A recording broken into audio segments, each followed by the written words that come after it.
Hello everyone. The Indian Medical Association of Queensland has been running a public health lecture series since March 2020. Our members, who are doctors of Indian origin and practice in this wonderful state of Queensland, they volunteered their valuable time and expertise in this endeavour. The advice given by any doctor is of general nature and meant for information and education only. Please note, this is no substitute for your own healthcare professional, and everyone is advised to consult with their own treating physician for ongoing health issues. I will now ask the Secretary-General of IMAQ Queensland, Dr. Cyril Fernandez, to introduce to you our guest speaker of this month. Hello listeners, welcome to another episode, another segment of Aapki Sehat, meaning your health program of the Indian Medical Association of Queensland. Today we have the listening pleasure of Dr. RAVICHANDRAN, an eminent radiologist at Radiology, ORMEAU in Queensland.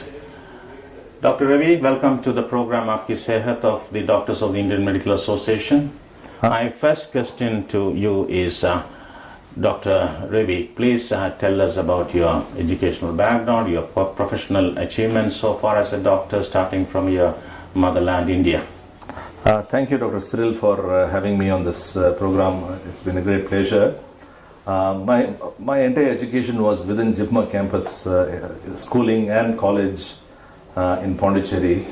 So straight after schooling, I went to do my medicine and my post-graduation in radiology. And after my post-graduation in radiology, I further trained. I went to Sri Chitra Thirunal Institute in Trivandrum, where I trained in neuro and vascular and intervention radiology. After that, I was working in a private center, and then in about 4 years, I was getting bored of work and then left to Bahrain in the Middle East. Worked there in the Bahrain Defense Hospital for about 9 years, and then moved on to Australia. So while I was in Bahrain, London was not too far away. I did my fellowship for the Royal College in London, and then I thought it's going to be an easy stint in Australia, but I had to do the Royal College exams here once again. And then ever since, I spent about 8-9 years in Rockhampton, and then moved to Brisbane in 2017. This is briefly my journey. Thank you, Dr. Ravi, for highlighting your professional background so far. Yeah, it's good to know that you have a lot of experience in different parts of the world, including India, UK and Australia and the Middle East. Now, you see, radiology, radiodiagnosis is a big field. I'm a general practitioner doctor. We depend a lot on diagnostic procedures to help our patients, not to miss on any diagnosis, and makes things easier to treat and manage our patients as well. So what are the common diagnostic scenario that you encounter? I know that you are also an intervention radiologist, but prior to the interventions, can you please highlight on radiology, your field of specialty, Dr. Ravi Ishwaran? Dr. Cyril, I think radiology, as you know, it's got so much of variety. We never get bored of work. Head to toe, you have imaging for every single organ in the body, and that really keeps us on our toes. So whether it is plain x-rays from the skull to the toes, or if it's a CT scan of the brain or chest, abdomen, pelvis, or an MRI, there are so many modalities. There is so much you can do to help the patient. So most of the time it starts with a discussion. It's very often at the discretion of the general practitioner that the patient comes to us, and then we always have a discussion as to what more can be done to help the patient. So this is how the whole thing starts. Of course, the first mainstay is X-rays, and then ultrasound is the next modality where there is no radiation which is used.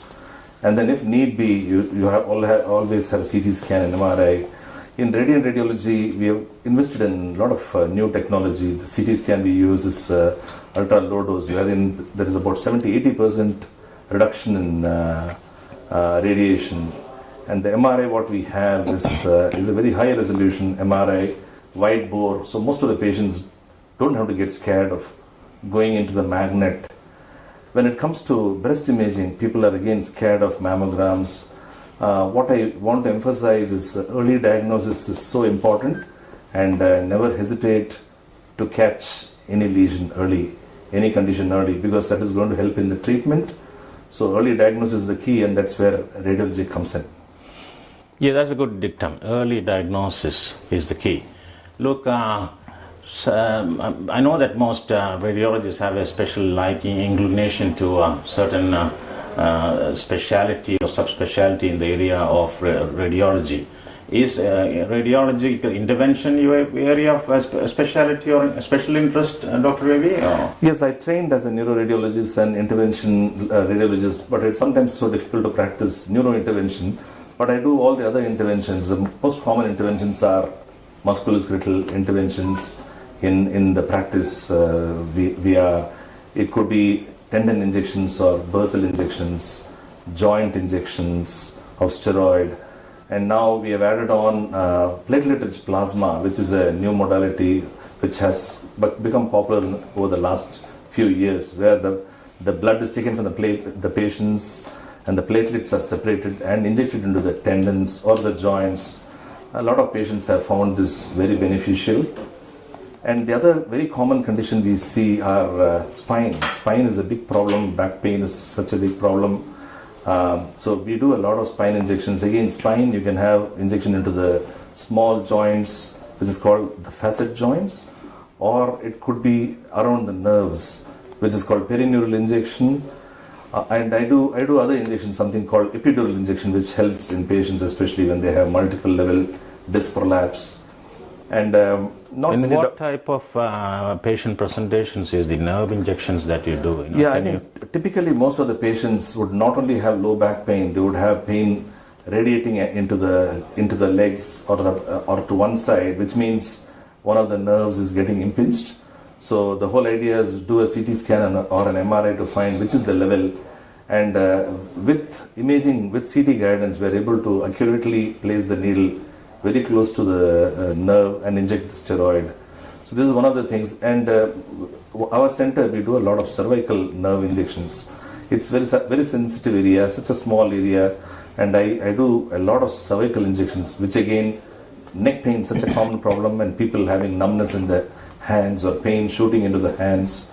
This is one of the other areas which brings in a lot of patients, and the GPs send a lot of patients for back injections. So, Dr. Ravi, the image-guided procedure is very useful, is it not? And you mentioned about the plasma-rich injections. Do you do the U-Flex as well? Because I heard that we GPs know that Medicare pays some money for the U-Flex for the patients with osteoarthritis and other joint pain symptom relief. Can you highlight on that, please? Yes, I think a lot of patients are referred for U-Flex or Synvisc, what it's called. Basically, it's an injection which contains hyaluronic acid, which is injected into the joint. It increases the joint viscosity, it's a lubricant, and it's a shock absorbing mechanism. The way I do it is I like to do a combination of PRP and then U-Flexa. That way the platelets help in regeneration of the cartilage, and U-Flexa is again useful for the joint health. A combination of these two works very well. Dr. Ravi, what is this dry needling prolotherapy? I'm coming across that like a new term. Can you please highlight? Yeah, some of the tendinopathies, it's not only the steroid injection. Sometimes you can do dry needling. The whole idea is when you do dry needling, you're causing microhemorrhages. But we very often nowadays we do dry needling followed by PRP, which helps a lot in healing the tendon. You need do biopsies as well, fine needle aspiration. Can you please tell more? Yes, I think that's one of the other areas which we do. We have patients referred for biopsies for thyroid, breast. So based on which area we are biopsying, it could be a fine needle biopsy, especially the thyroid, where we use a very fine 25 gauge needle to take the biopsies, and a pathologist is there with us and tells us whether the sample is enough. But in more suspicious instances where there is a breast nodule, I tend to do a core biopsy. And then one of the other biopsies which we do is called a vacuum biopsy, where there's a vacuum device which sucks the tumor cells. It gives a bigger sample for the pathologist to work on. So that's the other biopsy that we do. Thank you, Dr. Ravi, for highlighting your area of specialty radiology, which is a good diagnostic branch of medicine which has evolved in a big way. Do you want to add something on the new technologies, including artificial intelligence, which is incorporated and used in your branch of specialty radiology, radio diagnosis, please, Dr. Ravi? Yeah, certainly. I think artificial intelligence has been around for a while and it has been used in the background. One very common scenario which I can tell you is with the CT scans. When we do a CT scan of the lungs, we have got an artificial intelligence module which can actually detect lung nodules. So very small nodules are picked up by AI and AI tells us these are the nodules that we are seeing. But it's our job to look at them very carefully and see if these are significant or not. So the human intelligence also comes into play there. We just don't rely only on the computers. One of the other technologies which we use, even for cancer detection, for mammography, you can use AI. So AI has actually entered on almost into every field, starting from X-rays onwards, fracture detection, lung lesion detection onwards. And one of the other things which we do in our practice, which is called contrast enhanced mammography. It's very unique. Not many practices have this. What we do here is basically do mammogram, give contrast to the patient. So the machine is able to subtract the contrast and the lesion, which means the enhancing lesions are shown up very brightly. So cancers kind of show up very brightly on the mammogram. So this is something new. Not everybody has it. And the sensitivity of cancer detection with this technology is almost similar to MRI as per most of the radiology articles. So this is the other one of the few advancements that we do in our practice. Thank you, Dr. Ravi, for highlighting and delineating the diagnostic branch of radiology in such a good manner for early diagnosis of cancers and other tumors and other medical conditions. Thank you very much. Now let me ask you something about your hobbies and extracurricular activities other than medicine, please. Yeah, I think one of my stress relief from the work is music. I'm self-taught. I've never learned it. Like I play the keyboard, the piano, I play the harmonica and do a little bit of singing.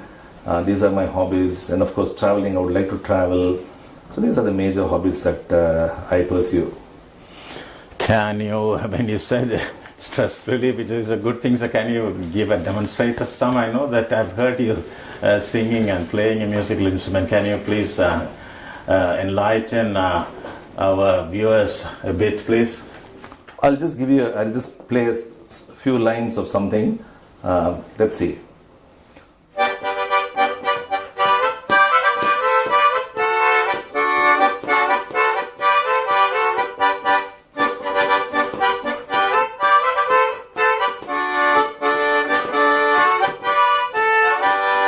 किसी न किसी से कभी न कभी कहीं न कहीं दिल लगाना पड़ेगा.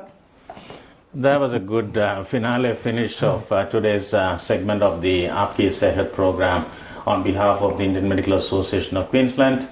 Thank you very much, Dr. RAVICHANDRAN, ESWARAN radiologist. Thank you, Dr. Cyril, for having me on this program. Thank you so much. Thank you so much. Thank you, viewers. And ladies and gentlemen, there you are, the August edition of the Indian Medical Association of Queensland's Aapki Sehat.